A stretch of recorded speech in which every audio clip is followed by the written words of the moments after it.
Bu model korpusini orqasida ham ikkinchi displeyi bor bo'lgan dunyodagi yagona smartfon. Ishonmaysiz, bu displey orqali hattoki o'yin o'ynasa ham bo'ladi. Videoni ko'rishdan oldin like bosib, obuna bo'lishni unutmang.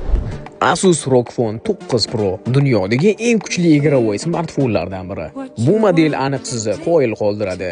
Chunki bu modelda dunyodagi eng kuchli protsessor Snapdragon 850 joylashtirilgan. Undan tashqari dunyodagi eng kuchli displey, ya'ni 185 Hzli displey joylashtirilgan. Sony kompaniyasidan 50 megapikselli LYT 700 kamerasi o'rnatilgan. Undan tashqari telefonni o'yin uchun moslashgan chetida sensorli triggerlari mavjud. Sovutish tizimi shunchalik murakkab ishlanganki, soatlab o'yin o'ynasangiz ham telefon qizib ketmaydi. 607 dyumli amaliy displey va 5800 mAh akkumulyator, 65 Watt tezkor quvvatlash, stereo kolonka va IP68 standartida chang va suvdan himoya, 24 GB operativ xotira va 1 TB ichki xotiraga ega. Kelinglar konkurs qilamiz. Agar shu video 50 mingta like yig'adigan bo'lsa, shu modelni konkurs qilib o'ynaveramiz. Telefonni narxi qiziq bo'lsa, kommentariyaga plus qoldiring.